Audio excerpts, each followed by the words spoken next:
네, 지난주 윤석열 총장의 사퇴 그리고 LH 직원들의 땅 투기가 정가의 이슈였습니다. 또 내일은 대선을 꼭 1년 앞둔 날인데 대선 주자들의 발걸음이 바빠졌습니다. 오늘 주간 정치에서 좀 더 자세한 얘기 나눠보겠습니다. 김경진 변호사 나오셨습니다. 네, 안녕하세요. 오늘 여론조사가 몇 군데에서 나왔어요. 윤석열 총장이 이재명 지사를 제치고 1위를 차지했는데 네.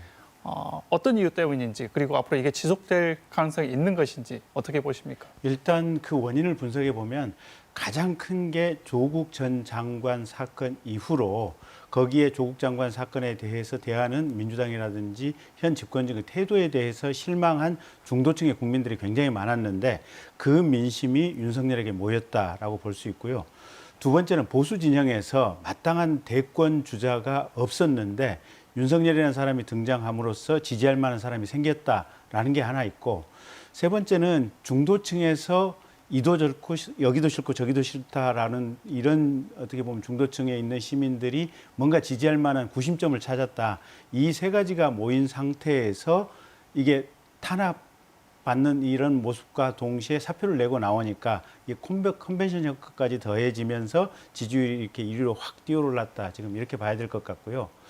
그러면 이 높은 지지율이 그대로 유지될 수 있겠느냐, 이제 몇 가지 이슈가 있는데, 첫째는 이게 대통령 후보라면 대한민국의 모든 이슈에 대해서 본인이 주도적으로 이끌어 나갈 수 있는 이슈 장악 능력이 있어야 되는데 그걸 보여줄 수 있을 것인지 없을 것인지가 가장 이제 중요한 거고요.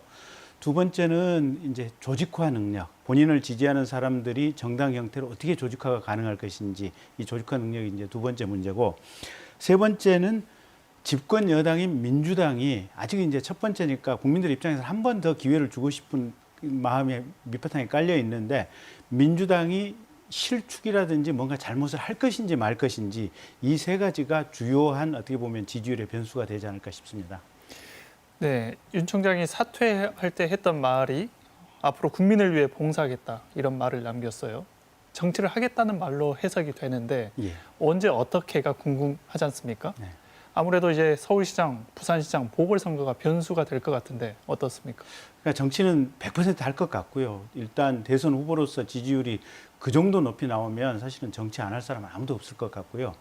그러면 이게 재보궐선거 이후에 그 상황에 따라서 어떤 방식으로 조직화를 하고 정치를 할 것이냐, 이게 이제 갈림길에 있을 거라고 보는데, 만약에 안철수 후보가 이게 서울시장으로 당선이 된다면 제3세력 조직화의 방식을 통한 대선 출마 가능성이 매우 높아 보이고, 그렇지 않고 지금 박영선 후보라든지 또는 오세훈 후보가 당선이 된다. 이 경우에는 국민의힘으로 입당해서 거기서 대선 후보로 나가려고 할 이런 가능성이 높아 보입니다. 아무래도 이게 정부 여당으로서는 굉장히 좀 아픈 대목일 텐데 중대범죄수사청을 추진하다가 벌어진 일 아니겠어요? 네. 앞으로 계속 추진할까요? 어떻습니까? 실제 이제 오늘 대통령께서 이제 이 권력기관 관련된 개혁 회의에서 어느 정도 이제 대강의 가는 방향을 정하신 것 같아요. 그러니까 장기적으로는 지금 수사 기소 분리 또 중대범죄청의 신설을 검토하되, 일단은 지금 이 사법개혁이라든지 검경 수사권 조정이라든지 이런 부분들이 숨가쁘게 달려왔으니 지금은 조금 안정화시키고 이걸 안착시키는데 좀 더 주력을 하자, 이렇게 어느 정도 정리가 된 것 같고, 그래서 당분간은 중대범죄수사청 입법 문제는 아마 수면 아래로 내려가지 않을까, 이렇게 예상해 봅니다. 네, 대통령 선거가 내일로 딱 1년 남았는데 여당 주자들의 발걸음이 바빠졌어요. 예. 이게 출마를 하려면 당직을 사퇴해야 되는 문제 때문에 그런 건가요? 예, 그렇습니다. 그러니까 대권, 당권 분리 조항에 의해서 대통령 선거에 출마하려고 하는 사람들은 1년 전까지 당직을 내려놓아야 되니까, 이제 이낙연 대표도 이제 당대표가 아닌 이제 이 후보 예비자의 신분에서 이제 이렇게 뛸 수밖에 없는 상황들이고요. 네. 어쨌든 그 사이에 또 일부 의원들은 지금 당권에 도전하고 하려고 하는 의원들이 있기 때문에 대권 후보군과 당권 후보군 간에 서로 간에 어떻게 이 조합을 이제 쌍을 이루어서 갈 것인지, 그런 부분도 저희들이 좀 관심을 가지고 지켜봐야 될 부분입니다. 네. 여당 내에서 출마로 거론되는 분들이 꽤 많습니다. 제가 너무 많아서 한번 적어봤는데 이재명, 이낙연, 박용진, 정세균, 추미애, 김경수, 이광재, 임종석, 김두관 거의 10명에 가까운데 네. 예전에도 이렇게 많았던가요? 예전에 이렇게까지 많지는 않았죠. 그러니까 큰 틀에서 보면 이런 것 같아요. 이 친문 적통 후보가 아직까지는 없다.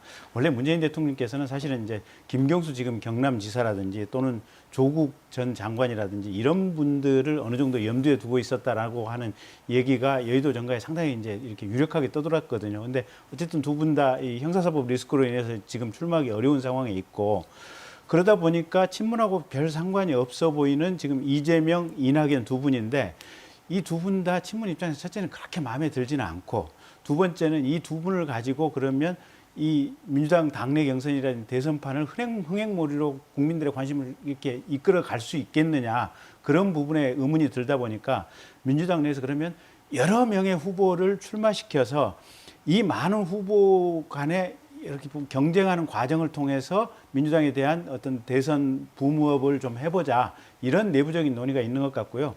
그래서 뭐 충남에서는 양승조, 또 강원에서는 이광재, 또 뭐 경남 쪽에서는 김두관, 여러 명의 이름들이 거론되고 있는 그런 상황인 것 같습니다. 윤석열 총장이 사퇴한 날 국민의힘에서는 오세훈 후보가 후보로 확정됐어요. 네. 이게 윤석열 총장 뉴스에 다 묻혀버렸는데, 윤 총장 사퇴 이후에 오세훈과 그리고 안철수 이 두 분이 단일화될 것인가, 단일화된다면 어느 쪽이 더 승산이 있을 것인가, 이것도 관심이거든요. 네, 네. 어떻게 보세요?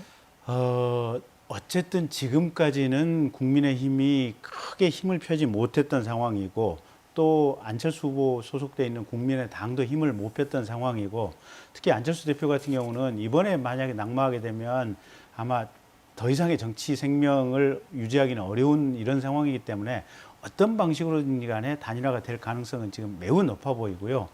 실은 민주당 안에서도 지금 우상호 대 박영선 했을 때 좀 더 중도 확장력이 있는 박영선으로 지금 단일화가 됐었거든요.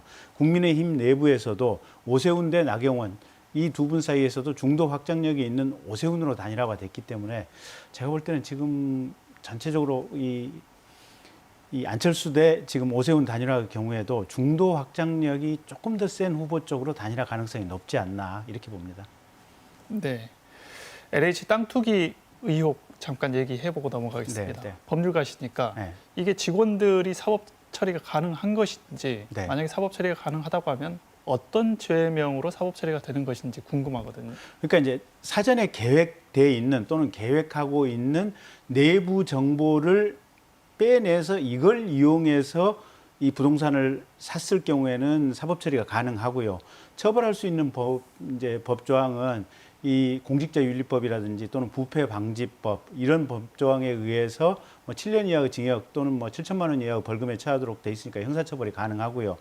다만 이제 본인들 주장대로 내가 그냥 스스로 알아서 공부해서 그랬다라고 했을 때는 사법 처리하기는 쉽지 않는데, 이 LH 직원으로서의 내부 회사 윤리가 있지 않겠습니까? 그래서 이 윤리 위반으로 행정적인 징계는 가능할 것이다. 근데 통상 이 정도 상황이면 사실은 내부 정보를 입수 없이 하기는 쉽지 않을 것이기 때문에 결국은 수사기관이나 합동조사단에서 얼마만큼 의지를 가지고 조사하느냐, 이 부분이 제일 중요한 것 같습니다. 네, 알겠습니다. 오늘 말씀 감사합니다. 여기까지 듣겠습니다. 네.